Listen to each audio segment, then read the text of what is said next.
Living Corporate is brought to you by Pfizer.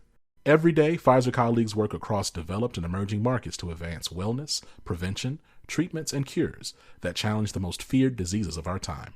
For more than 170 years, Pfizer has worked to make a difference for all of those who rely on them. Learn more at Pfizer.com.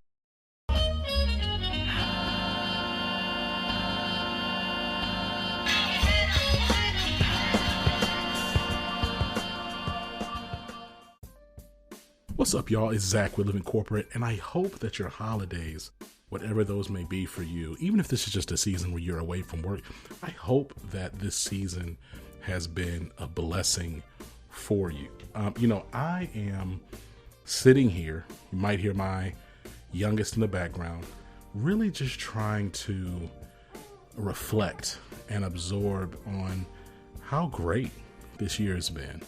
And if you're listening to this, I just want to thank you.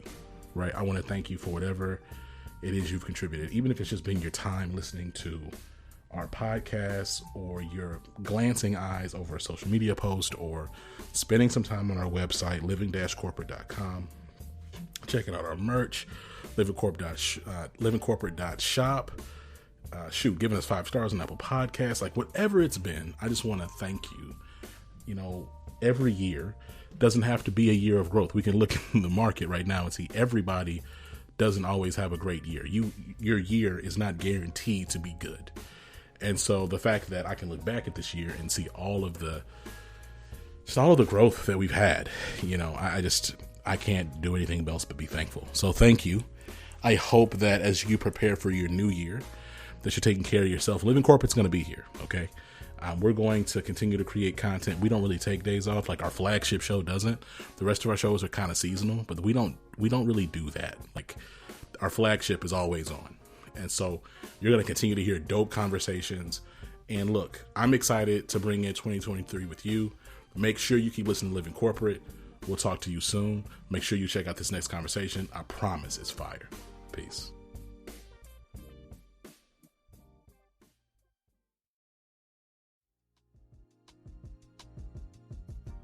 Mike Yates, what's up, dog? How you doing? I'm good. I'm glad to be back on Living Corporate. Hey, man, first of all, I got to say it. Thank you so much for your contributions to the Access Point.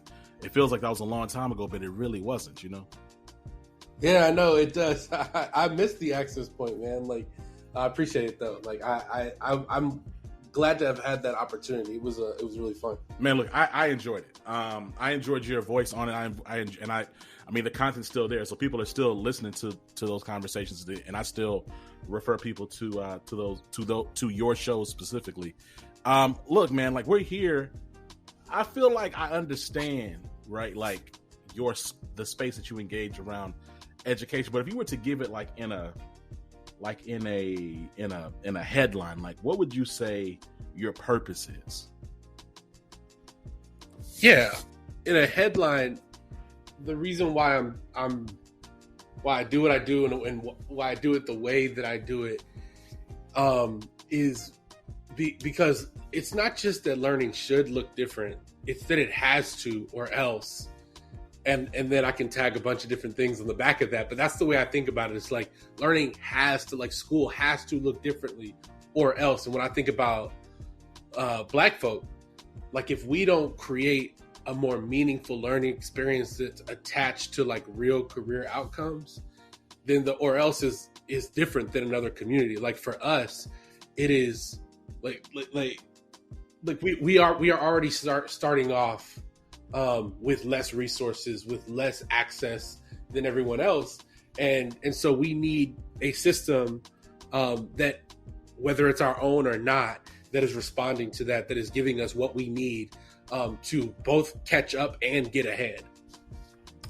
To that end, right? We talk about, Living Corporate, we're always talking about equity and just like larger, like centering and amplifying historically marginalized folks in and around the workplace. And I think about education often as a part of that. It's interesting to me, like how when we talk about solving for equity, oftentimes the first thing we go to is education. Like we'll say, well, Black and brown people need better education or better training, then they would be able to perform better, and then they would be worthy of better experiences. Like, what do you think about that narrative that like Black and brown folks are inherently lacking in education, and as opposed to some other problem? Yeah, I mean, well, in education theory, in education circles, we call that deficit theory. It's a deficit mindset that people have about Black folks. Like, they think that our families don't value education, our neighborhoods are poor, and that we don't have any good teachers coming out of our community. And so I think I think equity, the solution to equity-based solutions, that starts in education, like in the classroom. And the truth is like, the truth is that every kid wants to learn, like, period. Like, I saw a video today where this guy who won Teacher of the Year, he said the kids don't want to learn. And my first reaction was like, no, dude, you probably just suck. Like, to win Teacher of the Year, you have to check all the boxes that the other adults tell you to check. But if he were to actually sit down and listen to his students, then he might find out that the way he's communicating doesn't work for half the class. That's why he feels like they don't want to learn. And so equity in school it really forces us to challenge everything we know from the ground level, so that when you build up to the career world, you have people that think with a mindset towards equity. So if I'm thinking about equity of voice in my classroom, so like, am I having 3 students dominate the classroom and all they do is talk, answer questions, lead groups, right? How can I pull other students in? Like, just that little basic question that I ask myself helps teach everyone in that classroom, not just the content, but like how to treat other people, so that when you are in a boardroom or running your own startup, or when you're manager at McDonald's or wherever, then you're thinking that way as well. You know, it's interesting, like this idea around even just like treating people well, and like how that ties back into like education being more than the X's and O's, or knowing that the mitochondria is the powerhouse of the cell or whatever. Like, it's really about life skills and things that can sustain you post your public school career. Yep. Yeah. I mean, I think like a lot of teachers don't like to hear me say this, but most academics come out in the wash. Like, the thing that I tell parents when they freak out about school is, I was like, look, like, your kid is going to have enough reps over the years to learn the basic level of math that they need to know, so that they can be successful in the adult world, which, by the way, is not that much math. Right? Like, we have so much technology that does things for us. It is more useful to teach life skills. It is more useful to teach students how to learn, right? Where to find information. It's more useful to find things that students are interested in and wrap those academic skills within that. So like, I think back to when I was in high school, like, I learned economics. I literally learned supply and demand because I was flipping sneakers out of my locker.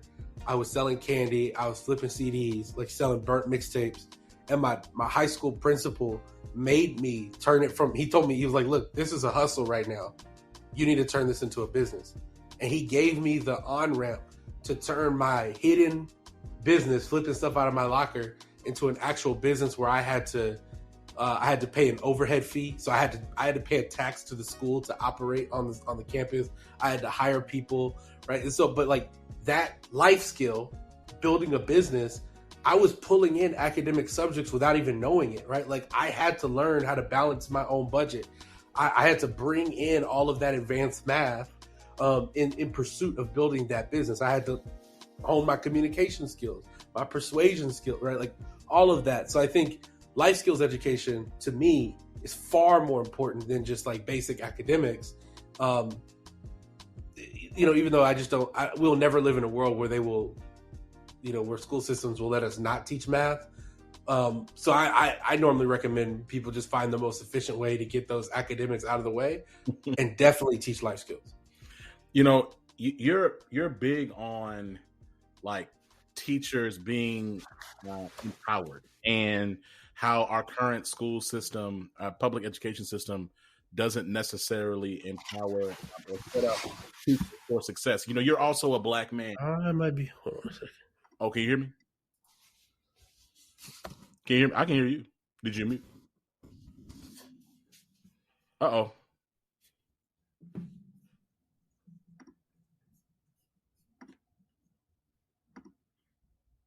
Hello? Oh, okay. I hear you now. Okay, good. Okay, I'll restart the question. So, Okay. So Mike, like news, you know, for breaking news for folks who don't know, you're a black man. You're a black male teacher.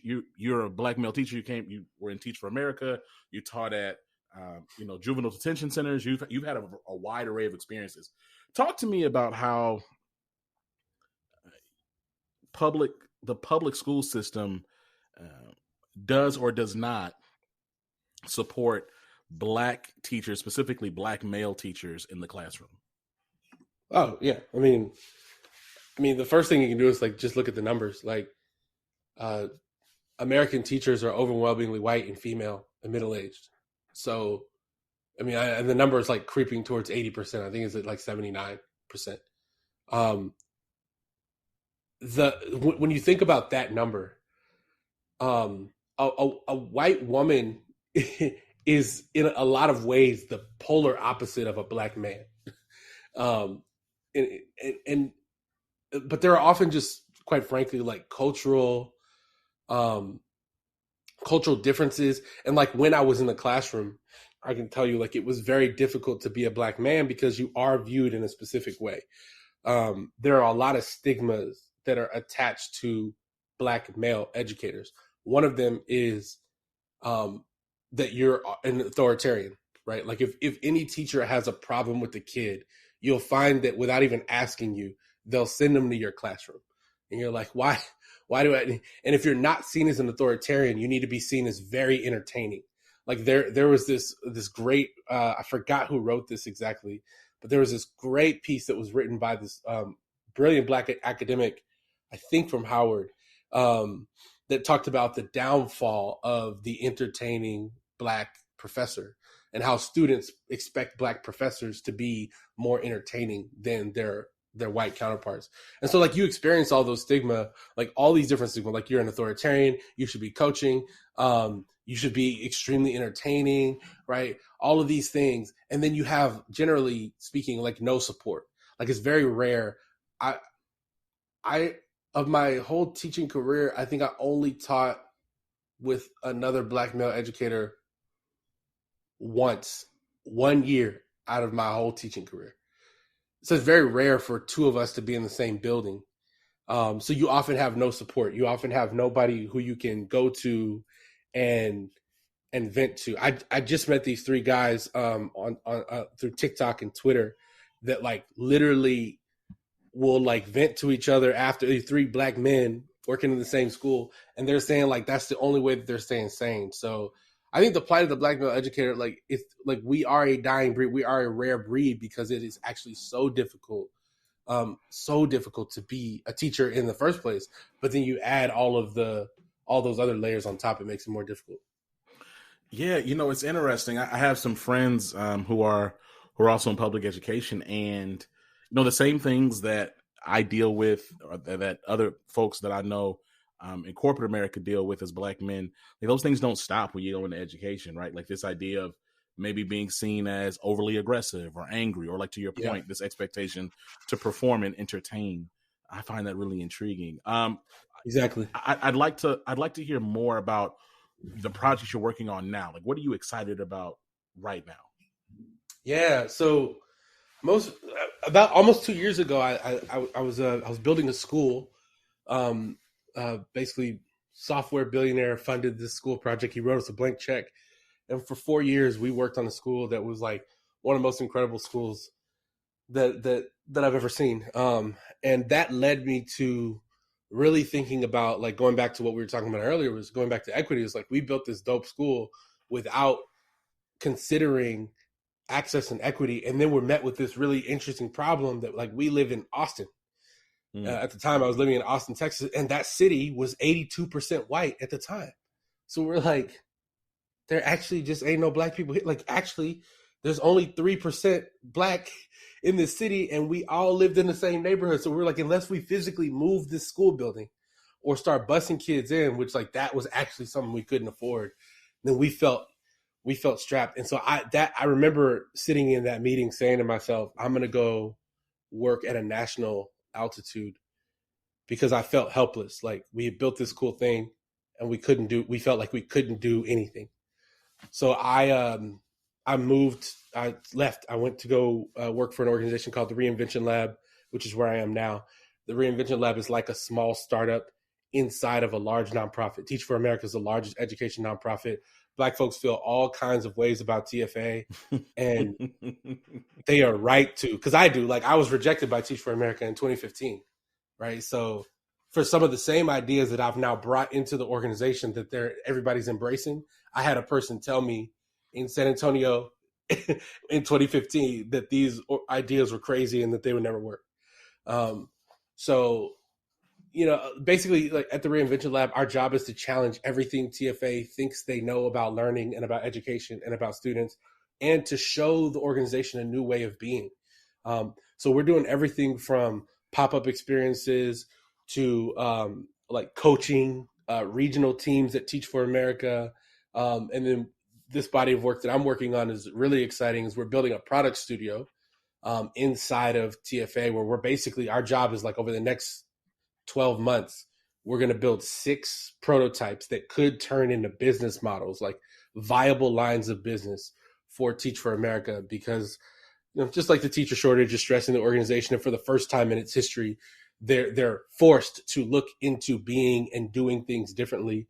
How do you serve communities? How do you raise up leaders from that community to lead in terms of educational equity and innovation?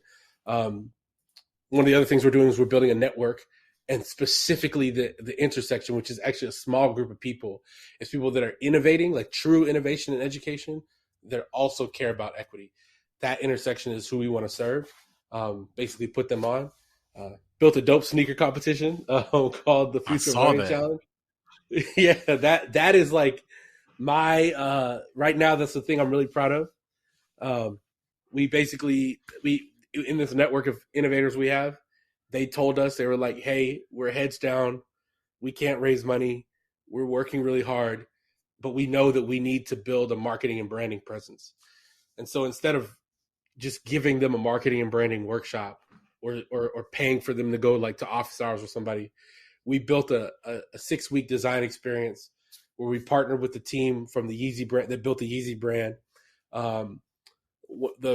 The founder of this brand, 99 Products, has worked at Nike for 20 years, was the director of innovation and footwear at Cole Haan, worked on just like, I feel like 70% of shoes that people wear, I feel like he worked on. Jeff Henderson is brilliant.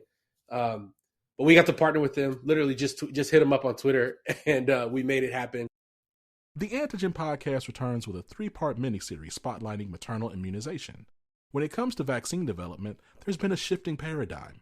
Help protect pregnant women and their infants through research rather than from research.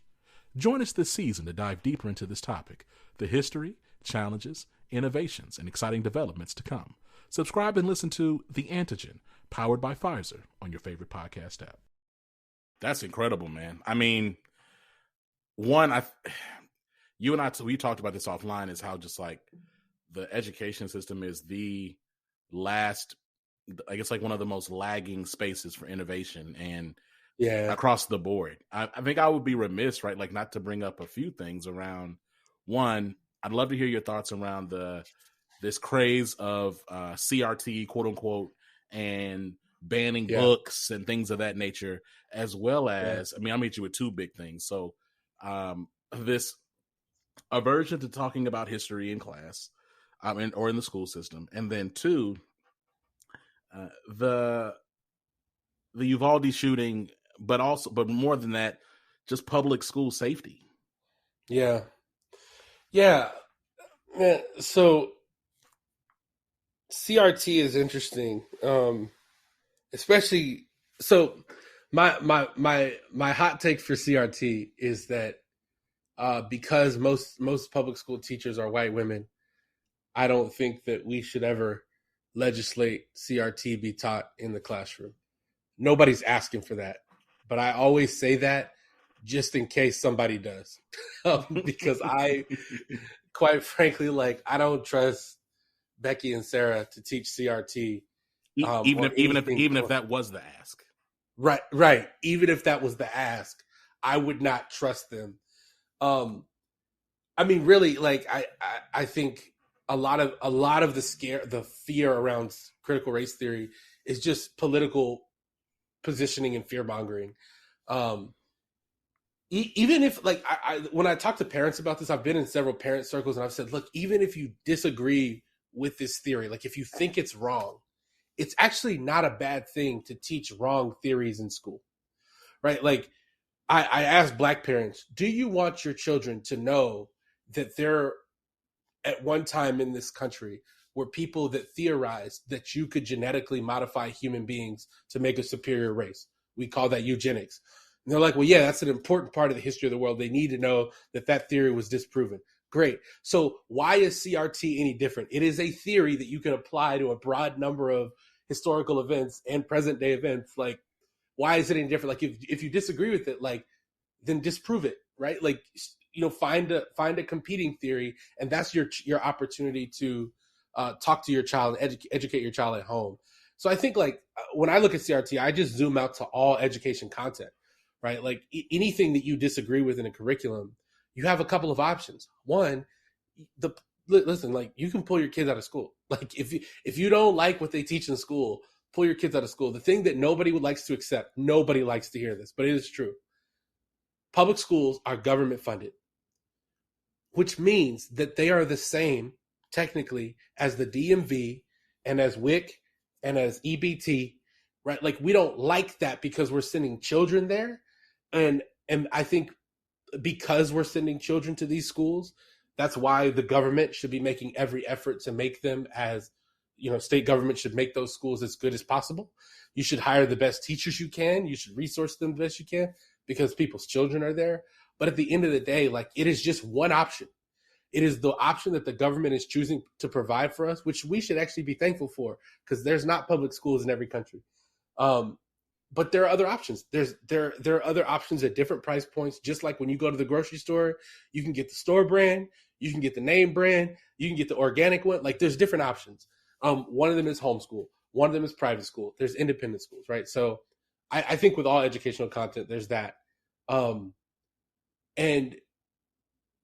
with school safety, with public school safety, I will say, I'll say this, man. Like we both live in Texas, and like I just want Ted Cruz to stop talking. Like I want him to stop speaking out loud.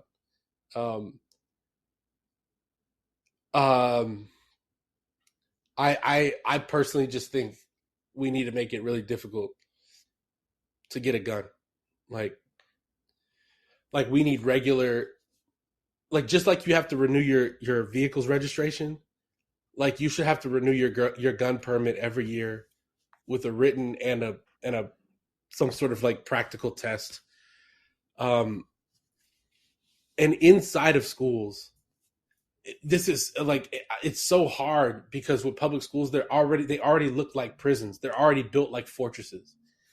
Like schools are already locking the doors, right? Like the only other thing that I'm left with when I think about Uvalde is like this was another situation where it was a young person who was bullied by their peers and didn't have an adult in school to talk to and to process these feelings.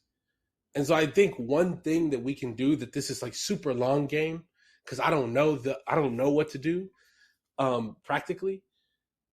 One thing we can do is like we can really encourage like and create academic environments where kids support each other. Because I haven't seen a mass shooter who they caught and they were like, yeah, no, his life was really good. Like he had a lot of friends at school. People generally supported. I haven't seen that person yet. And so I think if we learn how to, like, this is going back to something we talked about, like teaching life skills and teaching like humanity, like in school. If you teach people to just freaking be nice to other people, and if we have teachers, like I have heard teachers and gone off on teachers for saying things like, well, they don't pay me to like them. Like that's another part of the problem. That's a part of the problem nobody's talking about because nobody wants to point fingers at teachers.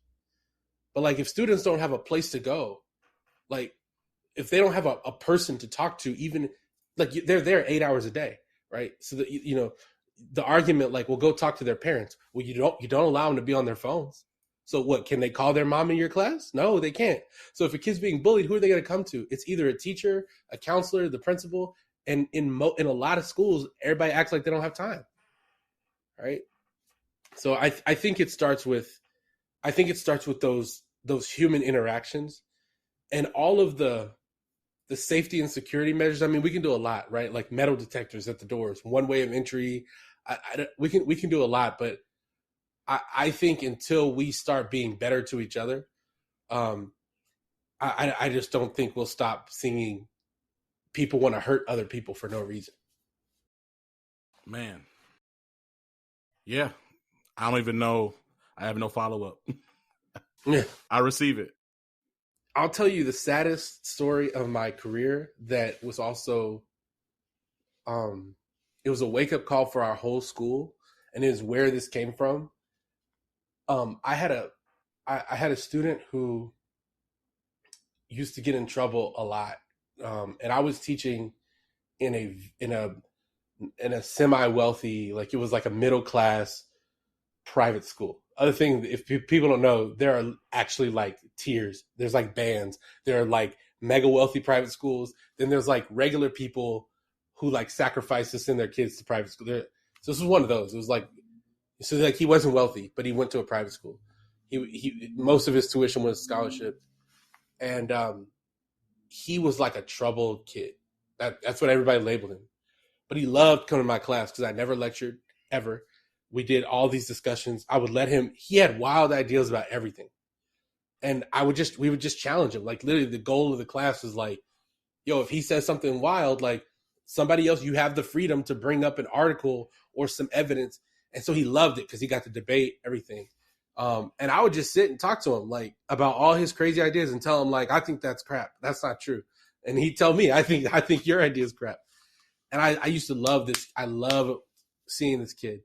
Well, he ended up committing suicide, and I was gone. I left that school over an issue of race, which we should talk about that later at some point. But I got a call from the principal of the school, and they said, "Hey, we just want to let you know this happened." And I asked him, "Hey, like thank you for telling me, but like, why are you letting me know?" And he was like, "I'm getting there." And he said he wrote a note, and in the note he said, "Of all the years I spent in school, I only had one teacher that cared." And he put my name in that note. And I remember being heartbroken, thinking to myself, like he could have made a different choice. He could have just rolled up in school with the same gun that he used to end his life and ended other people's life. Like he could have made a different choice. But the thing that he wrote on a note before he left this planet was about the one teacher and the one student at that school that was like actually nice to him. And so when I think about Uvalde, like my heart, like it goes back to that moment. Goes back to that moment where it's like, dang, like if we could just treat each other right, like if we could just learn to treat each other with respect, then maybe we wouldn't have this crazy stuff happen. Goodness gracious. Well, Mike, look, I appreciate you. I'm thankful for all the work that you're doing. I'm really happy that we had this conversation. You know that you're a friend of the show. Come back anytime. And look, man, we need you. So keep doing what you're doing. And I'm excited to continue to amplify and champion you as you continue to build. The next milestone you hit, make sure you come back to Living Corporate. We can talk about it, bro. I will. Yeah, it's coming. It's coming. So I will let you know. I will let you know. All right, man. We'll talk soon. All right. Thank you. Peace.